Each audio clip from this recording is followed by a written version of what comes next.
my channel. So today I'm doing a video that's been requested a few times over the years, and I've kind of put it off because it's quite a difficult video to do. It's on ozonic fragrances. So ozonic kind of like, I guess, comes from ozone, that type of beginning of the word, the Oz, which means, you know, airy.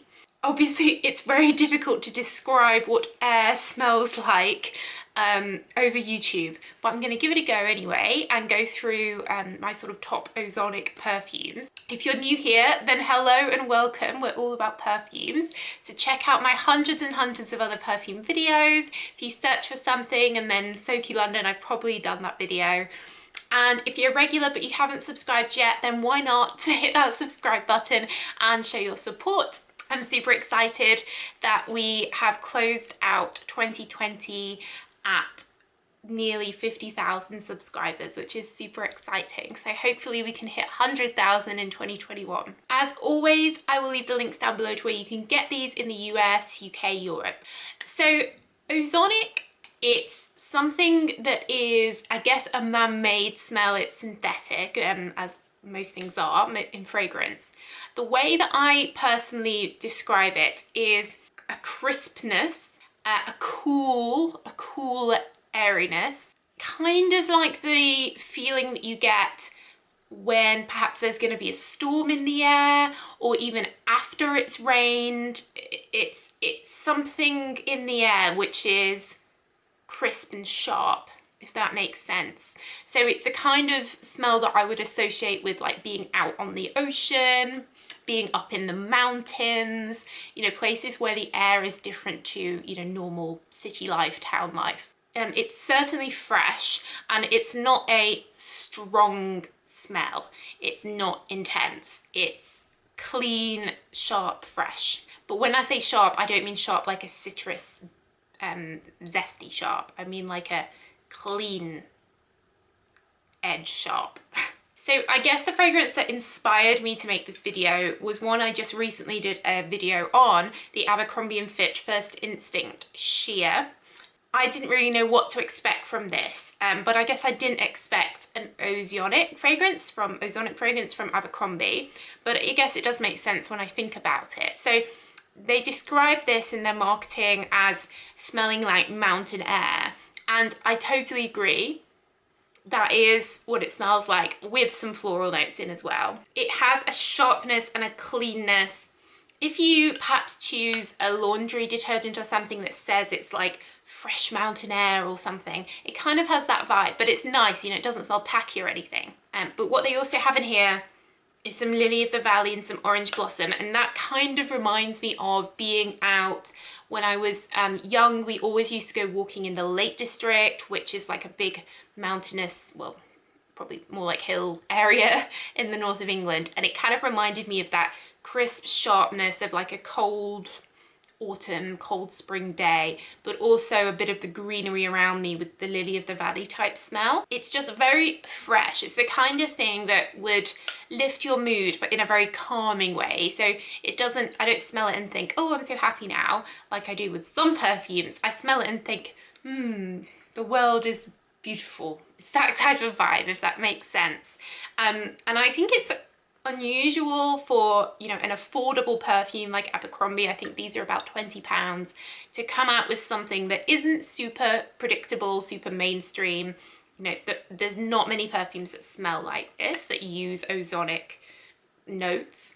So if you like that fresh mountain air, I think this is a good vibe. Goodbye. I think these type of fragrances, ozonic, would be very appropriate for, you know, the office, for professional jobs where, you know, you don't want something sweet or floral or spicy or whatever. You just want something clean, but you still want fragrance, and super affordable. So I was impressed with this, and I have to say the lasting power is insane. I think out of all of these I'm going to talk about, this has the strongest lasting power. I couldn't get away from it. I was smelling it for hours and hours all day, and it had good projection as well. People could smell it on me. So this is definitely my top pick for ozonic fragrances. So another one that's a new release actually from Paris Hilton, her latest one, Electrify, I have it in a sample here, also uses ozonic fragrances, and it's kind of one of the main notes, but it's much more feminine than the Abercrombie one, with some floral notes, rosy floral notes, and a bit of fresh fruity ones, and also coconut. But this to me is more like a warm ozonic fragrance. Now when I say warm, I don't mean cozy, I mean hot weather warm. Imagine being on a boat in the Caribbean or perhaps on the beach and the wind comes in. It's that type of vibe. So you've still got your bit of fruitiness, like your cocktail next to you, you've got coconut trees, but you've also got this fresh breeze. That's kind of what this reminded me of. And I guess the name Electrify is kind of like the sort of electric particles in the air after a storm, that type of thing. That's what this reminds me of. I don't know if she was meaning that by the name at all, but that's what it means to me here. So this is a bit more mainstream, bit more predictable, but still has that sharp, airy feeling to it. So I think a really good one, really good example is Sailing Day from Replica. These are, sorry, from Maison Margiela's Replica range. So they are called Replica because the idea is that they replicate a real life smell. And this one, Sailing Day, is obviously all about being out sailing.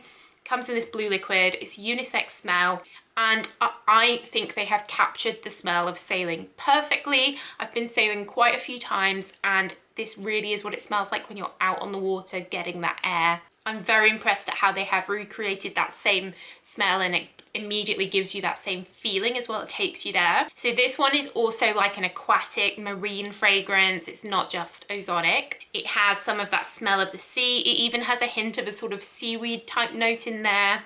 And there's some cedar, imagine like driftwood. So it's definitely appropriate for men as well as women with those woody notes. But it also has that sharp electric feeling of outside air, sort of the wind in your face, really hitting your face. It's that type of feeling. Very, very fresh and uplifting, I think, and quite a classy smell. Interesting smell. So yes, really good. I think I'd say this is more male than female personally, but I tend to be quite biased when it comes to that. I'm sure lots of women would wear this.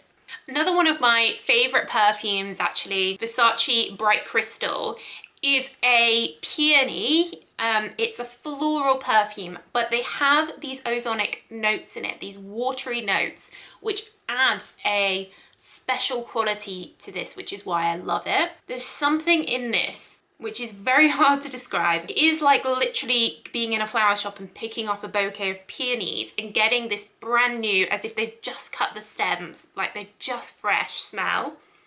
And that, you know, you're sort of outside in a flower shop, perhaps it's a little bit chilly spring day. So you've got that smell of the air coming, and then the beautiful but delicate peony smell. There's a touch of yuzu, which is quite a sharp citrus note. And I just find it very, very uplifting and pretty, but very, very fresh. And it's unusual to have a floral smell that is so fresh. So that's why I love it. You know, it has this transparent lid. It reminds me of that sort of ozonic outsidiness. The whole branding and everything is has that very light feeling to it. The Absolute version of this as well it's basically just stronger. But I think if you want sort of an everyday floral ozonic perfume, this is my top pick. So there are a couple of other fragrances which I don't own, which came to mind when I was thinking of this, which I have tried. I know Calvin Klein released one a few years back, Eternity Air. You know, their Eternity range, they always are releasing flankers of that. They seem to release like 2 a year, like a summer one and something else. Anyway, one of them was Air. If it's still available, I'll try and leave the link, but that was very ozonic, very fresh, but very, very light. One of the new Clinique ones from their Clinique Happy new little range of smells called Blue Sky Neroli is Neroli. It has orangey notes in it, but it also has the fresh ozonic vibe. So I would say this is more like a holiday scent because of the citrus. I'd take this on vacation with me if I just wanted something fresh and uplifting. I think these little ones from Clinique are super cute. I did a video on them. I love the colours. They're really bright. They really stand out on the Clinique counter. And when I go by and try them and annoy the sales assistant. This is one that I like, but they are, again, light eau de toilettes. I think Dolce & Gabbana's light blue kind of has ozonic notes in it, especially the male ones more so than the female ones, I think. You know, light blue is a citrus smell, it's fresh, but it also has a bit of that outside air, wind feel to it. But I think more so the men's. I did a video explaining the different flankers on that. I'll leave that linked. So I think I have to include it, but I have to say that original light blue, I don't massively rate. The intense version is much better. I think it's more aquatic than ozonic. I'm not sure. Let me know what you think in the comments. And then I remember Burberry Brit had a flanker rhythm floral, and that had all these like lotus notes in. That was ozonic. Lily of the Valley, again, melon. It was kind of like all of these mixed together. It's like they literally threw every type of ozonic note in there, which worked, but it was fine. The Burberry ones, the older ones, can be a bit mixed, and this, I don't think this stuck around. I think it got discontinued quite quickly. So yeah, so those are my list of ozonic perfumes. I hope that's helped try and explain the note if it wasn't something you particularly understood before. Let me know. I'm sure there's others that you'd add to this list, and let me know in the comments down below, and let me know if it's helpful, and keep your requests coming. You see, I do read your requests and I do try and do them, even if it takes me ages to get around to it. But yeah, so thanks so much for watching as always, guys, and I will see you in the next video.